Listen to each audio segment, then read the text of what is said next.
일본 사람들은 한국에 대해서 뿌리 깊은 열등감이 있어요. 문화적 도덕적 열등감이라고 봐야 되겠죠. 먼 옛날부터 있었던. 심하게 얘기하면 한국이 문명사회를 갈구할 때 일본은 약간 야만인들이 사는 듯한, 도덕적으로나 문화적으로나 사상적으로나 한국은 일본에 비해서 많이 앞서 있는 나라였죠. 그리고 이 열등감을 만회하기 위해서 일본이 힘을 동원해서 한국을 점령하려고 했다고 생각하고요. 네, 안녕하세요. 심리학자 김태형입니다. 반갑습니다. 윤석열 전 대통령 탄핵이 일본에서 큰 반향을 일으킨 이유는 무엇이라고 보시나요? 일본 사람들이 일단 제일 놀라는 거는 어떻게 저 한국인들은 대통령을 끌어내릴 수 있지? 또 대통령을 끌어내리겠다는 발상 자체를 할 수 있지? 이런 거를 좀 신기해한다고 생각합니다. 사실 서구하고만 비교해봐도 일본은 지배층을 백성들이, 국민들이 끌어내린 역사가 거의 없죠. 그 서구의 경우만 해도 시민혁명이라는 게 있었습니다. 근대에 와서 이 시민혁명 당시에 시민들과 농민들이 힘을 합쳐가지고 봉건 지배층을 끌어내렸습니다. 쉽게 하면 지배층을 교체한 이제 경험이 있는 거죠. 근데 일본은 역사적으로 봤을 때 백성들이 지배층을 교체하거나 또는 끊임없이 저항해서 싸우거나 하는 역사가 거의 없고요. 현대에 와서도 그렇죠. 2차 세계대전 이후부터 일본은 자민당이 계속 집권하고 있는데요. 이걸 한 번도 못 바꿔요. 그러니까 일본 사람들이 볼 때 한국 사람들은 그런 거에 비하면 너무 뭐랄까 정권들을 자주 교체한다 그럴까요? 근데 뭐 이게 현대만의 문제가 아니라 과거로 내려가도 한국 같은 경우는 끊임없는 어떤 국민 저항, 옛날 밀란이라고 많이 얘기했었죠. 농민 봉기. 진짜 말았던 말합니다. 그러니까 한국 사람들은 아유 못 살겠다. 지배층이 우리 너무 괴롭힌다. 그럼 그냥 들고 일어나요. 들고 일어나가지고 막 나라를 흔들흔들하게 만들어 놓으면 지배층에서 상당한 정도 양보도 하고 뭐 이런 과정들이 있었습니다. 그래서 근대화 이전을 꼽자면 그 한국을 거의 뭐 들었다 놨던 동학혁명도 있었죠. 그리고 해방 이후만 해도 이승만 정권 무너뜨렸죠. 4.19 혁명을 통해서. 박정희도 사실 유신 독재도 민중항쟁 때문에 무너졌다고 봐야 되겠죠. 뭐 부마항쟁 같은. 그 다음에 광주에서의 그 처절한 또 광주 민주화 운동도 있었고, 또 87년 6월 항쟁, 그리고 최근에 와서 박근혜 탄핵, 윤석열 탄핵. 대통령을 끌어내린 것만 해도 작게 보면 3번, 많게 보면 4번. 그러니까 50년대 이후에 이랬다는 거잖아요. 일본 사람들이 볼 때는 황당하기도 하고 부럽기도 하고 그런 거죠. 자기들은 지금까지 맨날 자민당 밑에서 그냥 살고 있었는데 한국 사람들은 정치를 잘 못했다. 조금이 아니라 이제 반국민적 정치를 했다 해서 국민들한테 많은 고통과 상처를 줬다. 그러면 기어이 감옥에 보내거나 또는 임기 중에 끌어내리거나 이런단 말이에요. 이걸 보고 일본 사람들이 사실 저는 부러워한다고 생각해요. 일본 사람들이 부러움과 찬탄을 가지는 것은 저항 정신이 너무 뛰어나다. 한국 사람들이. 우리는 그만큼의 저항은 하지 못한다. 한국이 우리보다 더 위다. 민주주의가. 우리는 저렇게 못한다. 뭐 이런 글들이 주요했다고 봅니다. 그래서 한국 사람들이 원래 저항 정신이 강하다라는 것을 알고 있었지만 이게 이런 정도까지 강하구나 하는 것을 새삼 일본 사람들은 느꼈던 것 같고 좀 자극제가 됐을 수 있죠. 예전부터 일본에서 시민운동이나 뭐 진보운동 하시는 활동가들이 한국에 오면 제일 부러워하는 게 일본은 천 단위 사람들이 모이는 게 그렇게 힘들다 그럽니다. 집회 같은 거 했을 때. 근데 한국은 천 단위면 너무 적게 왔는데 이런 뭐 만, 뭐 몇만, 10만, 100만까지 막 모이는 이러한 대규모 집회 같은 것이 한국에서는 일상적이죠. 뭐 다반사로 벌어지고 또 끊임없이 뒤집고 또 뒤집고 하는 이런 것들을 보면서 야, 한국인들은 정말 저항 정신이 뛰어나고 역동적이고 또 개혁적이다. 이런 부러움과 찬탄이 있는 반면에 또 일부 일본 사람들은 한국은 너무 불안정한 나라야 라고 생각하는 사람들도 있을 수 있겠죠. 자기들은 어쨌든 뭐 변화가 없지만 안정돼 있다고 느낄 수 있잖아요. 근데 사실 부정의한 평화는 안정이라고 말하면 안 되는 거죠. 예를 들면 어떤 집안의 아버지가 너무 무서운 깡패여서 아무도 찍소리 못하고 조용한 집안이다. 그럼 그걸 평화로운 집안이라 안정된 집안이다라고 할 수는 없는 거 아니겠습니까? 오히려 자식들이 아버지한테 막 할 말도 하고 덤비기도 하고 부부싸움도 하고 그러면 살아가는 게 제가 볼 때 더 건강한 집이라고 생각하거든요. 근데 한국은 그렇지만 그런 나라이지만 어떤 일본인들이 보기에는 대단히 정치적으로 불안정한 나라다. 뭐 이렇게 느낄 수도 있겠습니다. 일본 내에서 한국의 민주적 시위 문화는 어떤 심리적 반응을 불러일으키고 있나요? 일본 사람들의 시위는 좀 과격해요.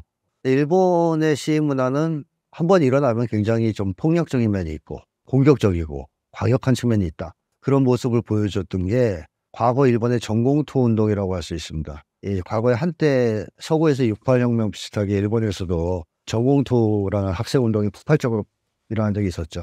그때 그것들 한번 자료를 보시면 정말 과격합니다. 뭐 나중에 결국 무장까지 하고선 총격전까지 하는 사태가 왔었죠. 한국 같은 경우에도 물론 80년대 군사 독재 정권이 너무 강경한 진압을 했을 때는 뭐 화염병이라든가 강목이라든가 하는 폭력적 대응이 좀 있긴 했어요. 또 광주같이 계엄군이 총을 발사해서 사람들을 학살했을 때는 총을 들고 무장 항쟁을 하기도 했습니다. 근데 그거는 사실은 방어적 행동에 가까워요. 이쪽에서 너무 폭력적으로 나오니까 폭력으로 대응할 수밖에 없었던 것이고, 그렇지 않았을 때 한국의 어떤 봉기나 뭐 항쟁은 굉장히 평화롭습니다. 평화롭고 좀 도덕적이에요. 예를 들면 1800년대에 갑오 농민 동학혁명이라고 보통 부르죠. 동학혁명 시기에 농민들이 거기를 다 해방해가지고 전라도 호남 지역을 자치를 했어요. 직강소를 열고. 근데 그것 만든 녹두꽃이라는 드라마도 있습니다. 근데 그거 보면 매우 평화로워요. 그러니까 오히려 범죄가 줄고 사람들이 사이좋게 지냈다는 기록들이 있어요. 그러니까 광주도 시민군들이 계엄군을 몰아내고 열흘간 자치를 합니다. 이때 보면은 도둑, 범죄 이런 게 다 사라져요. 오히려 사람들이 막 평소에 깡패짓 하는 조폭들이 와서 헌혈을 하고 사람들이 서로 돕는 분위기가 생기고 이런 식으로 도덕적으로 한 단계 더 업그레이드되는, 고양되는 모습을 보여줍니다. 이번에 촛불 항쟁도 비슷한데요. 뭐 예를 들면 한국 사람들은 그렇게 많은 사람들이 거리에서 시위를 해도 상점을 약탈한다거나 차에 불을 지른다거나 쓰레기를 늘어놓는다든가 이런 얘기는 하지 않죠. 끝나고 나면 오히려 쓰레기를 다 줍는 모습까지 보이는데요. 서구만 해도 한 번씩 큰 시위가 폭발하면 뭐 미국 영화나 드라마 보셔서 다 아시겠지만 상점 터는 건 기본이에요. 다 상점 약탈을 벌입니다. 그걸 이용해서. 또는 뭐 방화, 폭력.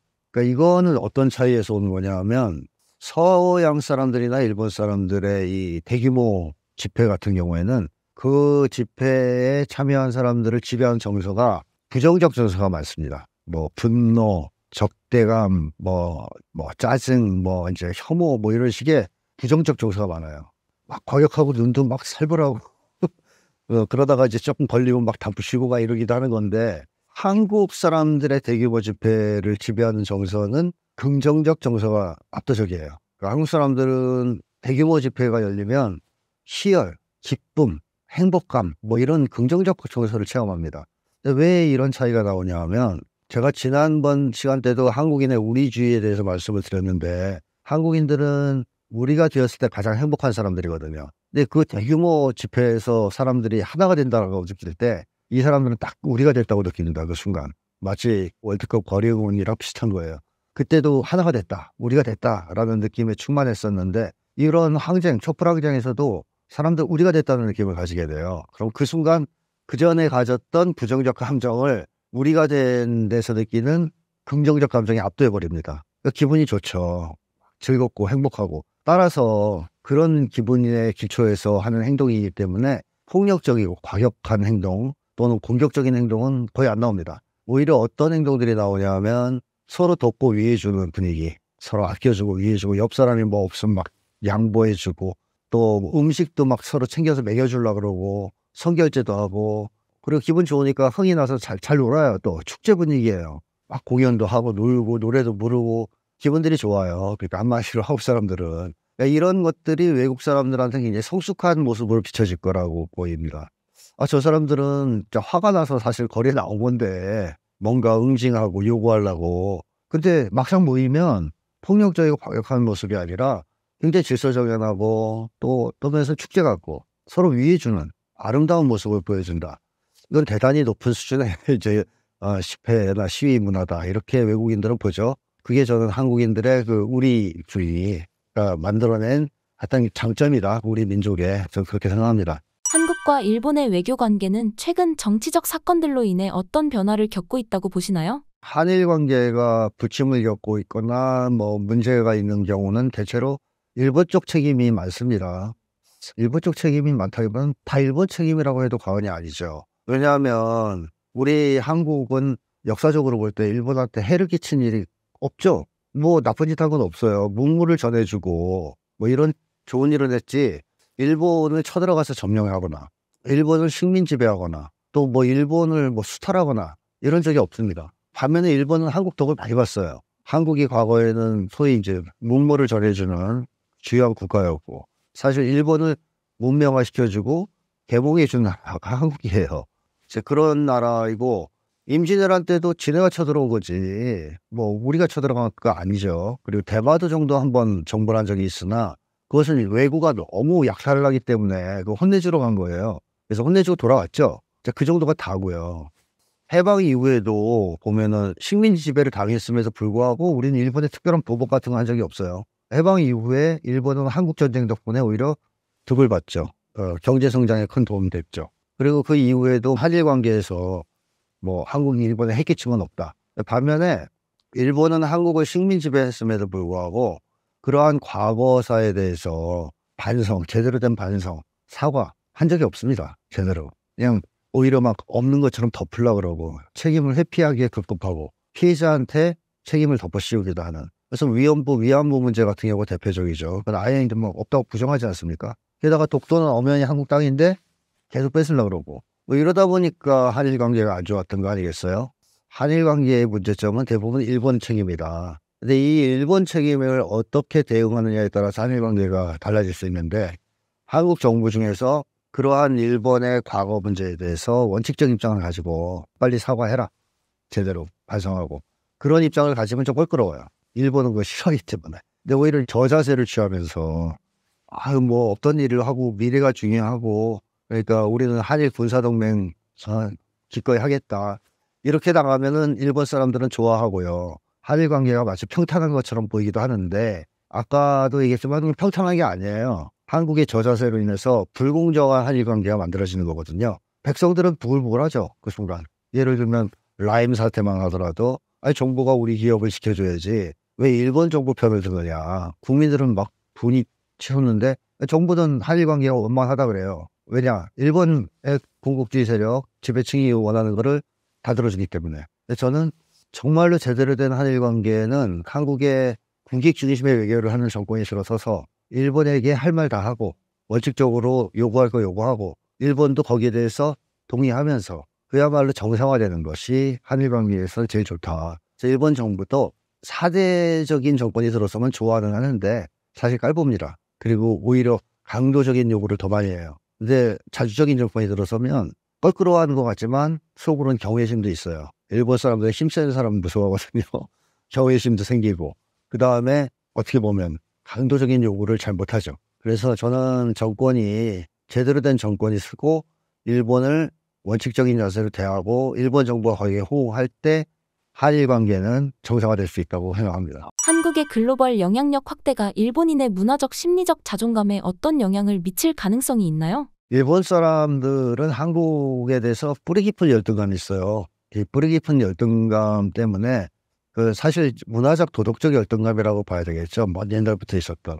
좀 심하게 얘기하면 한국이 문명 사회를 갈구할 때 일본은 좀 약간 야만인들이 사는 듯한 나라였다고 할까요?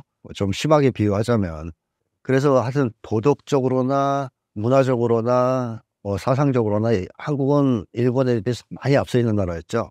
이 때문에 일본 사람들이 한국에 대한 열등감 같은 게 상당했다고 저는 생각합니다. 그리고 이 열등감을 만회하기 위해서 일본이 힘을 동원해서 한국을 점령하려고 했다고 생각하고요. 그래서 저는 뭐 과거에 한일 간에 있었던 임진왜란 같은 전쟁, 요즘에는 임진왜란이라고 안 부르고 또 다르게 부르는 것 같은데, 하여튼 저는 옛날 세대니까 뭐 임진왜란이라고 하고, 그 다음에 이제 근대화되면서 나타난 정한론, 한국을 점령해야 된다. 우리가 아시아의 서양이 국가가 돼서 나머지 미개한 애들을 이렇게 해야 된다. 이런 식의 사고를 한 것도 결국 열등감이에요. 서구도 저는 이 동양에 대한 열등감 때문에 더욱 침략을 많이 했다고 생각하는데요. 사실 서양이 동양에 앞서기 시작한 건 얼마 안 됩니다. 그 전까지는 서양은 동양의 문물을 받아들이는 나라였어요. 예를 들면 유럽과 중동 페르시아 쪽과의 관계는 페르시아가 문명을 수출하는 쪽이었고 서양은 문명을 받아들이는 쪽이었습니다. 훨씬 미개했어요, 유럽이. 그게 역전된 건 얼마 안 돼요. 근대화되면서 역전된 거예요. 뭐 함선을 만들고 대포를 만들고 무기를 만들면서 무력에서 앞서면서 그때부터 침략을 하죠. 막 미친 듯이. 사실 뭐 해적들 아닙니까? 한포를 든 해적들, 신사옷을 입은 해적들이라고 봐야죠. 일본도 그 대열에 합세한 건데 한국 한일 관계에서 그러니까 한국에 대해 갖고 있던 열등감을 힘을 통해서 우월감으로 바꾸려고 했던 이런 시도들이었다고 저는 생각해요. 그래서 일본 식민 지배를 했고 그때 이제 마음껏 우월감을 뽐냈죠. 일본은 뭐 아시아의 서양인이고 한국은 1등, 중국은 2등 뭐 이런 식으로 서열을 매겨가면서 자기들이 최고다 이런 게 우월감을 만끽했는데 이 우월감은 당연히 도덕적, 문화적 우월감은 아닙니다. 힘에 기초한 우월감이죠. 근데 그게 실패했습니다. 결국 해방이 됐고 일본은 패전했고 그 이후에 일본이 한국에 대해서 또 이제 열등감을 느낄 만한 상황이었는데 그때 일본이 선택한 것이 바로 경제적 우월감, 경제 분야에서 우월감이었다고 생각해요. 그러니까 일본이 막 악착스럽게 일을 한 것도 있겠지만 일본 사람들이 일본이 뭐 한국 전쟁 덕을 많이 봤어요, 사실. 그리고 미국이 일본을 이 대소 전쟁 기지의 중요한 한 축으로 삼으면서 자본주의화를 많이 용인하고 도와줬습니다. 그래서 일본이 고도 성장을 하죠. 한국 경쟁 같은 걸 거치면서. 그래서 뭐 80년대까지 되면 일본의 경제는 뭐 굉장히 크게 발전해가지고 돈이 너무 많이 남아들어서 미국 땅을 다 살 것 같다는 얘기가 나올 때입니다. 그래서 미국 영화 보면 막 그런 영화들도 나왔어요. 일본 사람들이 미국을 다 사는, 미국을 막 점령하는 듯한 거의 경제적으로 그런 영화가 나올 정도로 일본이 경제적으로 엄청 성장을 했습니다. 일본 사람들이 그때는 한국인에 대해서 이 경제를 중심으로 하는 힘으로 했다면 과거에는 경제를 중심으로 하는 우월감을 과시했는데 그 일본도 경제적으로 좀 어렵죠. 한국에 뒤처졌다는 얘기가 나옵니다. 지금. 그리고 문화적으로도 한국이 막 오히려 일본 거보다 더 나아요. 뭐 콘텐츠 같은 것도 훨씬 더 우수해졌습니다. 이러다 보니까 일본 사람들이 야 이제 내세울 게 별로 없어. 우리가 좀 그런 상황에 처해 있는 거 아니냐. 그리고 그것이 일종의 두려움 같은 것들로 또 느껴지는 것 같은데 다시 말해서 정리하자면 일본인들이 갖고 있는 뿌리 깊은 열등감을 만회하려는 여러 차례 시도가 있었으나 힘을 통한 만회, 경제력을 통한 만회 이런 여러 가지 시도가 있었으나 결국엔 다 실패하고 또다시 열등감을 직면하고 있는 상황이다라는 생각이 들고요. 사실 열등감 가진 사람들이 발전하려면 인정해야 됩니다. 자기 열등하다 사실 인정해야 돼요. 그걸 인정하는 데서 출발해야 어떻게 보면 컴플렉스도 없고 그다음에 열등감을 극복할 수가 있는데 부정하려고 우월감을 쫓다 보면 이상한 짓을 해요. 일본처럼. 그래서 저는 그런 점에서 일본의 미래는 솔직하게 자기들이 가진 문제점을 인정하고 그걸 개혁하는 데서 찾아야 되지 않냐 하는 생각이 듭니다.